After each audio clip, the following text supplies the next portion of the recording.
Hello everybody, a bit of a different video today as I really wanted to talk about this.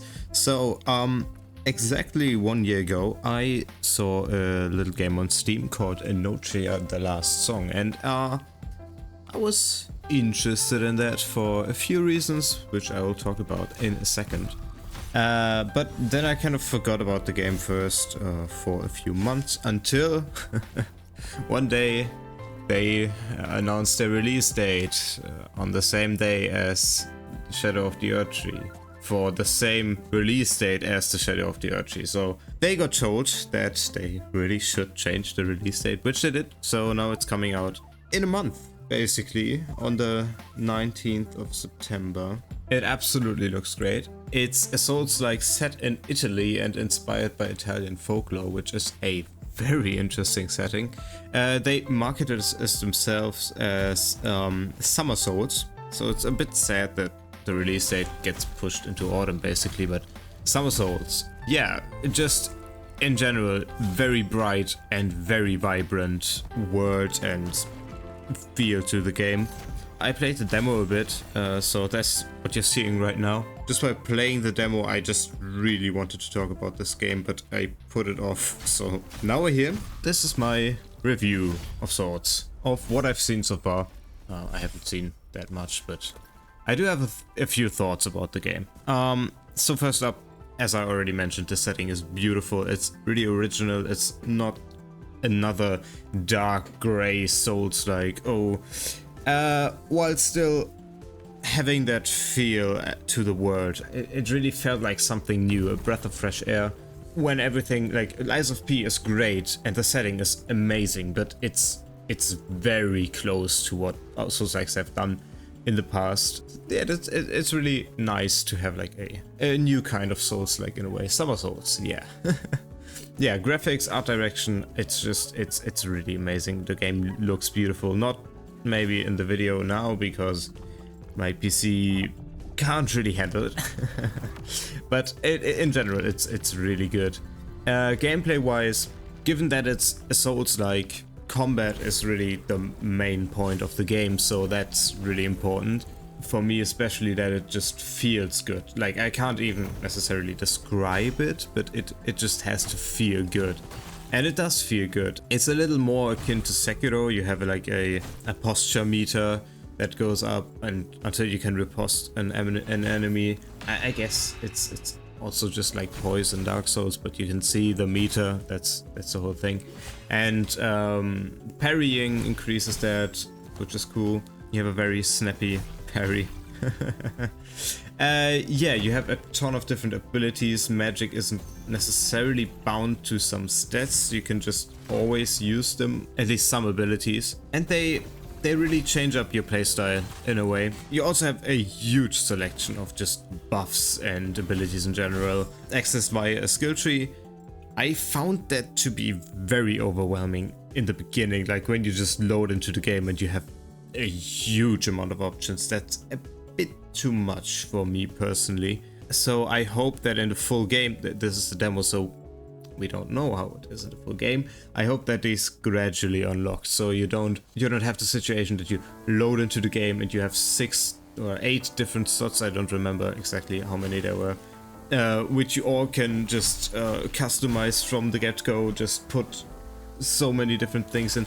I think they wanted to give you a lot for the demo. They give you a lot of weapons in the demo and a lot of abilities. I don't think they will do that in the full game, which is good, to be honest. Yeah. One thing that I didn't necessarily like is that sometimes enemies looked a bit janky in animations, but it's fine. I guess you can overlook that as long as the game is good in general. The second big thing about gameplay, the movement. I liked it. It felt good again, just like the combat. Not too floaty, like you have that sometimes that the character just feels disconnected from the ground they're walking on, which is really weird. I often find that Dark Souls and Elden Ring get that very, very correct in a way that is, I think, pretty difficult to replicate. Lies of P is already very close to that, but I don't think it's there yet. And this game is honestly, as of now, I would rank it on par with Lies of P. in terms of what the game is doing and how it feels. What I don't like is that the roll becomes a dash when locked on, just like in Lies of P. I don't know, I just can't. I would rather have like a roll or a dash, because the way it is, it just feels like the game can't decide on which one it wants you to use. And I personally like rolling more than dashing. It's fine in Sekiro because you're not really dashing or dodging in that sense. You're rather parrying, but in this game it just feels a bit weird, I think. But I guess I can get used to that. I did get used to it in Lies of P eventually. And you also have a jump, Elden Ring style, just a jump button. But it does feel a bit out of place sometimes, where you have just invisible walls that you're jumping against, and it's a bit weird. I also just, in general, am not the biggest fan of jump buttons in games. Sekiro being one of the exceptions, actually.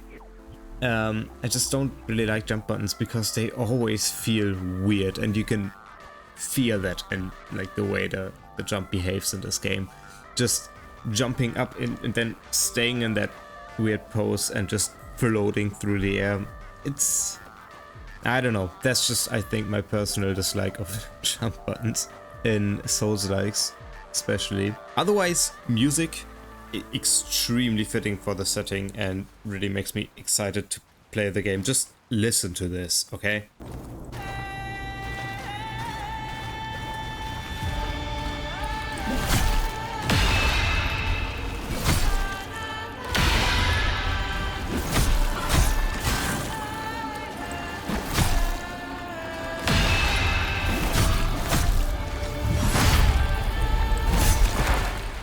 That's just so on point with the whole setting. They really lean into that. Just having weapons, like the speed of weapons be Italian terms and stuff. I really like that. So that's already it, I think. That's my thoughts so far. Just want to throw this all together. Am I excited? Totally. Yes, absolutely. But will I play the game on release? No. Why? Yeah, performance. That's the last thing. It does require a relatively decent PC to play, and performance is really not great on my PC. It was all fine. Like, the game started me out in ultra settings. That was fine in the first area. As soon as you get out into that world outside of a cave where the lighting really kicks in, yeah, I was playing on low settings, and as soon as I arrived in like the first big town, my performance dropped to an unplayable level.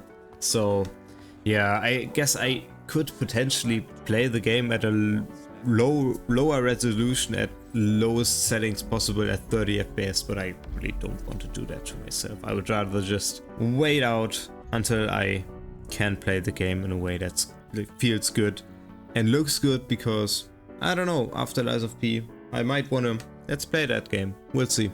So yeah, that's just kind of the end of the review. If you don't know me, I'm pro. I play video games, especially Souls-likes, and I'm currently playing Dark Souls 1. Again, I've played it before. And just relax a bit while playing that game. You can find that on my channel, as well as Lies of P currently, and I will continue with these types of games in the future. So if you're here, then haha, subscribe, I guess, and like the video. Yes, great.